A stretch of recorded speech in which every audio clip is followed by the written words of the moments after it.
again for joining us. A Brooklyn Park man is now charged with second-degree murder. He's accused of killing another man during a birthday celebration with young children present. Liu Chang is accused of firing multiple shots that killed a 34-year-old Coon Rapids man in the backyard of a Brooklyn Park home on Saturday evening. According to the criminal complaint, when the suspect fired a final shot, a small child was standing about a foot from the victim. When asked why he did it, the suspect said the victim disrespected him. Chang remains in police custody, held on $1 million bail. The Brooklyn Park City Council gave the go-ahead this week for the design of the Blue Line light rail extension. The council voted yes to municipal consent. It's a process that gives cities in the light rail corridor a chance to request changes to the blueprint. They didn't have a problem with the design, but several council members said they want to see new bus connections with the rail line. They also mentioned public safety costs as a concern. Mayor Hollis Winston said he wants the potential for development that comes with a rail line. I think it's important to make it safe. I think it's important to make it work for us. But I do not think that we should be looking as a city and saying, we want to turn away investment that we have paid to other people. When it comes our time for that investment, we don't want that investment. The City Council voted 5-1 to approve the design. Councilmember Boyd Morrison cast the dissenting vote. After an investigation, Metro Transit is now without a permanent police chief. A Metro Transit spokesperson confirmed that Ernest Morales III is no longer with the organization. Morales was placed on paid leave in August. CCX Media filed a data request, finding that there were 3 open complaints against Morales.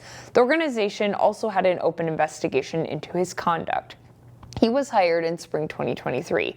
Captain Joseph Dotseth is now serving as interim chief. In Osseo, the City Council approved a unique leadership arrangement. The city's police chief will continue to fill the role of city administrator. Police Chief Shane Michelson was serving as city administrator in an interim capacity. After a 4-1 vote Monday night, that dual role will now become permanent.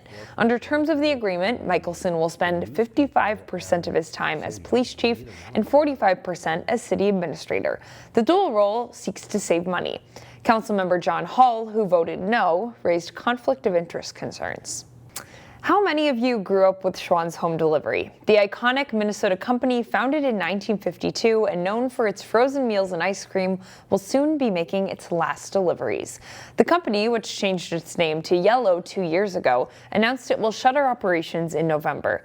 The move impacts nearly 200 employees at locations around the state, including a facility in Maple Grove. In a statement, the company cited multiple insurmountable business challenges. Those included changing consumer lifestyles and what it prescribed as crushing food supply chain disruptions experienced during the pandemic.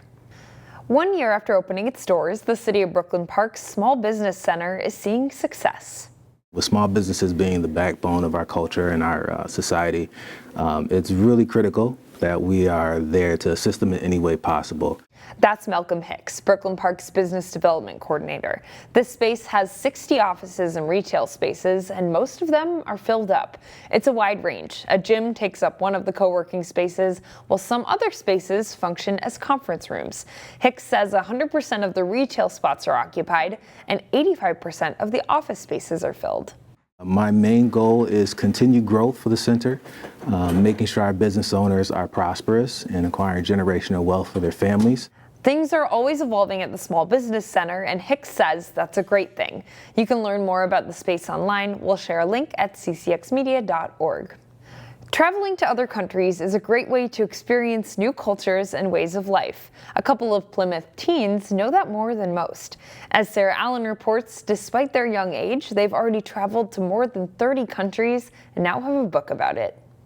When we went to Machu Picchu, there was a lot of llamas. This one was when we were in Italy. We're going to take a cruise going to Greece. Siblings Anusha and Arnev Chakraborty got the travel bug early, or maybe they were just born with it. A year after we were born, we kind of adapted to traveling with our parents. Their travels have opened up their eyes to new worlds and given them valuable perspectives. I love South Korea because they have amazing food there. It's very flavorful, and yeah, I think all the people there are very nice and kind. The siblings wanted to take what they learned and share it with others. When I go to different countries, there's people who can't travel and who are less fortunate. I just feel I feel bad. I want them to see how other people live. Not everyone has everything on a silver platter. They need to see how the other world lives. Here we got a Statue of Liberty, we got the Eiffel Tower over here. So they wrote a book on 12 of their favorite countries from the 32 they have visited. Well, we had some ups and downs. If we did something wrong, I would have to fix it. Then if I did something wrong, he'll get mad at me and be like, do it again. But it was just really fun. Their book covers culture and tradition. And it's like polite to slurp your noodles in Japan. So if you end up going to Japan, make sure to slurp those noodles. They know that traveling is a gift. Yeah, we're really grateful about traveling. The family wants others to experience traveling too. That's why they are planning to donate part of the proceeds from the book to a special scholarship that Anusha will help to manage. We're gonna pick 2 kids who are underprivileged to pick a country they want to visit, and they can go there. The family hopes that not only their lives will be enriched, Looking at how people live in the countries, it just amazes me. but others too. In my opinion, if people get to know each other closer and talk to each other, I think it's going to make the world a lot better place. In Plymouth, Sarah Allen, CCX News. The family plans to travel to New York City next. You can buy their book on Amazon. We'll have a link to it at ccxmedia.org.